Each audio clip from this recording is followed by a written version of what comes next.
More than half of the Earth's rainforests have already been lost forever. And if current deforestation rates continue, what will happen to this planet, the inhabitants of the rainforest?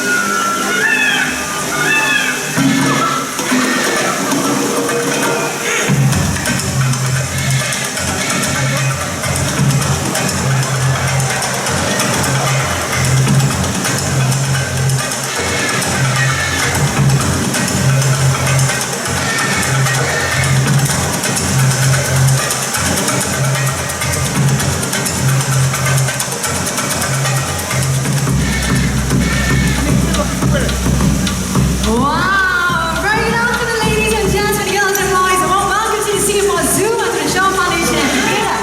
Now you've seen our very new animals running right out. Now those are octopuses. Alright, my name is Aziz. I've been working with animals for a really long time now. Let's meet the first few friends that we have right here in the jungles. Now we are proud to present to you Nala and Chanti. And if you're wondering what they are, look right over there. Now they happen to be our green wing macaw. Can you see that? There you go. That's why right over there. Whoop. Alright. Maybe I just have a little bit to this side. And this is Nara. Let's see how they blend in the canopies of the rainforest using their really huge beaks to crack really hard nuts. And this thing also acts as its feet or its third limb, enabling them to move up and down the trees in the canopies of South and Central America. Alright, let's take a trip down back to Southeast Asia. Yeah, having me is our Mallory gibbon. Now, gibbons, just like gilligan, are one of the 14 species of gibbons that you can find in Southeast Asia. Now, how many of you think that gibbons are monkeys? How many of you think that gibbons are apes? Not really sure? Well, I'm going to teach you just how to tell monkeys and apes apart, alright? Now, gilligan, our Mallory gibbon, is an ape. Now, take a very good look. It's got arms much longer than its legs. And if you check out its posterior, no tails at all. As is an ape, very much like orangutans, as well as... Wow! There you go. That's another primate right over there. Now, that is Spike. Now, Spike is, of course, our ringtail lemur. Now, ringtail lemur can be found in the African islands of Madagascar. And I think it's happening a little bit too fast, but you can see its transverse black and white ringtail helps them to balance when they're up in the trees. And of course, they also feed on cactuses out there in Madagascar. Alright, now another gibbons, there's a gilligan over here. They feed on lots of fruits, leaves, and of course, they use their really long arms to swing from tree to tree, but most famously known for their beautiful vocalizations. Alright, you see that name? I need to know, do you want to see some monkeys? I can't hear you. Do you want to see some monkeys? Alright, look right at the back up on the tree. Hey, Cheryl, come on out. Alright, let's see if she's coming out. Hello everybody, my name is Sunny and this is Cheryl. Come on in, Cheryl.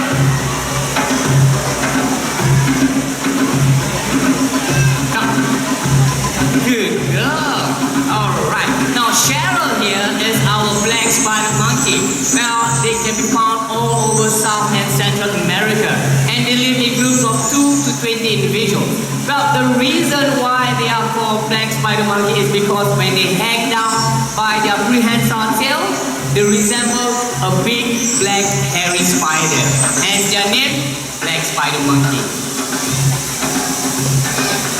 That's right, Sunny. Alright, from one monkey to another. Now, we're going to bring out some friends from the waterways. Okay? But before friends from the waterways, now there's another monkey. Now, this monkey is coming right out. She's got a really short tail. In fact, she's called the pigtail macaque. Now, because the tail is so short, it resembles that of a pig, hence she's called the pigtail macaque. There she is! Hi everyone! This is Helga, known as our pigtail macaque. Now, she's been with us for 20 years. A macaque like Helga can pluck 100 coconuts in just 1 hour. Wow, that's impressive, isn't it? Look at Helga right over there. You know what, Prem? I don't think they believe you. So, tell you what. Okay, then we're gonna get Kongwan to show you. Hey, Kong! Alright, look at that. That's Kongwan right at the back. The younger male pigtail macaque. See how fast he is going up the tree? Using his evil hands and feet to just pluck it. Sorry,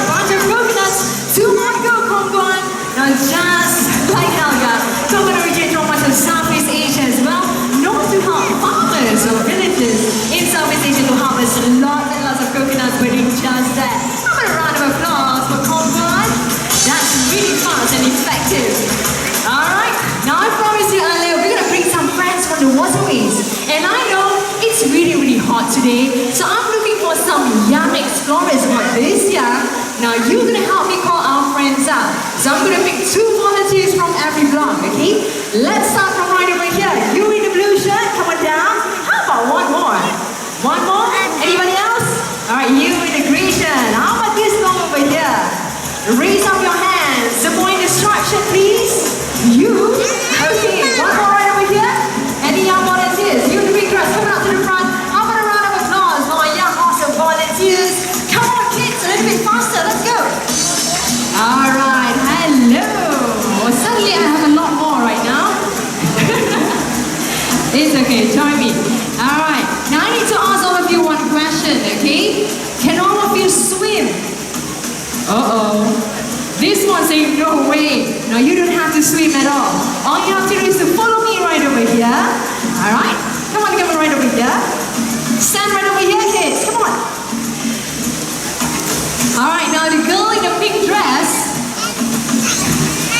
All right, go stand right over here. This is what you have to do. Stand right in front of the pool. Wow, you're a little bit small, but you can try as well, okay? Stand right in front of the pool.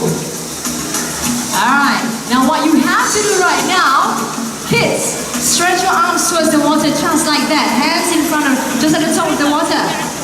Hi kids, look at that. Okay, just put your hands above the water surface. All right, now on the count of 3, I need you to tap the pool as hard as you can. Are you guys ready? All right, here we go. The count of 3. 1, 2, 3. Tap. Tap the pool. Oi. Hang on. Now, all of you are not listening to me. If you tap wrongly, wrong set of animals coming out. If you tap a little bit too much, a pygmy hippo is going to run right out. Okay, we're going to try this one more time, kids, okay? One more time, hands right above the water. Tap much harder this time on the count of 3. 1, 2, 3, tap! Okay, hang on. I think I know what's the problem, okay? It's a little bit too soft, the tapping that is. So I'm going to need all of you to help me out. Let's participate. Everybody hands up. Come on, don't be shy. Now on the count of 3, 1 loud synchronized clap. All right, let's try this. Here we go. 1, 2, 3. Yeah, some a little bit too fast, some a little bit too slow. We need you to sit down, ma'am, okay? On the count of 3, one more time. 1, 2, 3. Nice. Okay, we're going to do this for real this time, all right? Here we go on the count of 3. 1, 2, 3. Clap. All right, face the front. And here they come. Ladies and gentlemen, girls and boys, these are our Asian spoken artists. One of the smallest species of waters in the world, we know it here. Now, they can also be found from much of Southeast Asia, and they are able to adapt to life both underwater and up on land. That's really fantastic. I want a round of applause for awesome volunteers. Thank you for getting yourselves ready. You can get back to your seats now, okay? Just get back to your seats. All right. Thank you so much, guys. You can go back now. All right, from the waterways, our next friend is coming right out. Now, they are known to make a really loud hissing sound. Now, many people think that they're very wet and slimy, but in fact, it's very, very smooth, very dry. Any guesses what animal's coming out next? What? Snakes, that's right. That's right, that is the snake. There you go, that's Well, funny right right here there. I have with me is the ball python, and this is Cleo. Well, Cleo can be found all over Africa, and the reason why they are called ball pythons are because when they are scared, they will roll into a ball. Well, they are also known as the royal python because in ancient days, Cleopatra uses them on her wrist as an accessory. Well, many people have this misconception that snakes are wet and slimy, but actually they are not. They are actually smooth and dry. It's just that because of the gloss of the skin. Well, to prove you that, why don't I get myself one adult volunteer to come up right here and have a feel of the snake. You men, come up here. Yeah.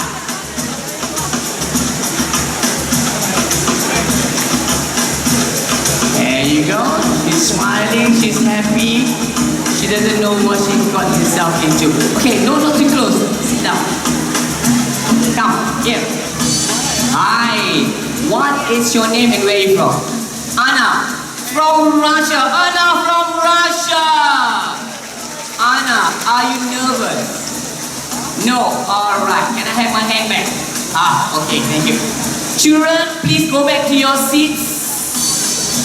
Thank you. Okay, Anna, now have a feel of the snake. Have a feel of the snake and tell us whether it's smooth and dry or wet and slimy. Have a feel. Smooth and dry. That's right. Now stand right in front there. Face the audience because you are so brave. I am going to put the snake over your shoulder. And this hand goes here. Okay. Look at the camera and smile. And surprise, surprise, together with our ball python, we also have Naga. The Naga here is our Burmese rock python. Now she is considered one of the longest, largest species of snake in the world. Compared to Cleo, the ball python, which is considered one of the smallest species of python. Alright, thank you very much, Anna. Well done. Alright, well, ladies and gentlemen, a round of applause for Anna from Russia. Now, snakes are semi-aquatic, okay? They can also swim. Right now, we are going to show you how the snake swims.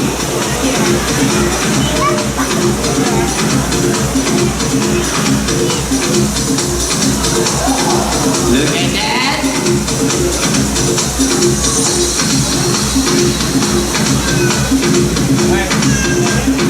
Now, they are considered one of the largest species of snake in the world, and they can be found in Southeast Asia.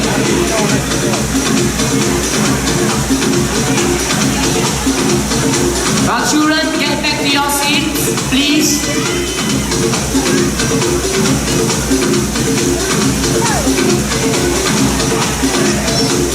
Well, even though their mouths are small, they can take twice as big as their mouth size. Well, because they can open up their jaws to eat their prey. Well, pythons, what they do is they squeeze their prey before they swallow them whole. Thank you very much, guys. A round of applause for my work today.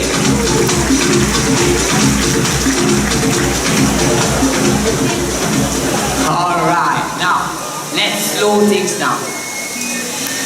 You have seen the primates, you have seen the birds, you have seen the snakes, and also the animals right here in the show. Well, unfortunately, their friends in the wild is fighting a losing battle. Why? Because man causes pollution and man causes deforestation.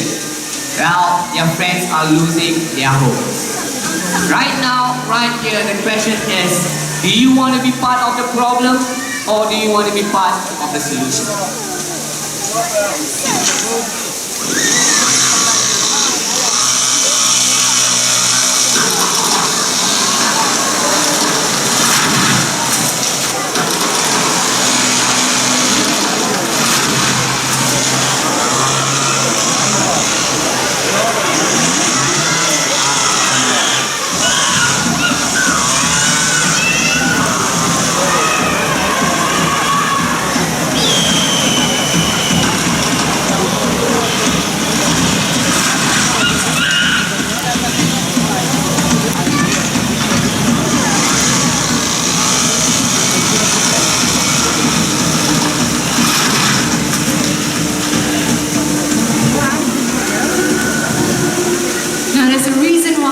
Sorry for all of you.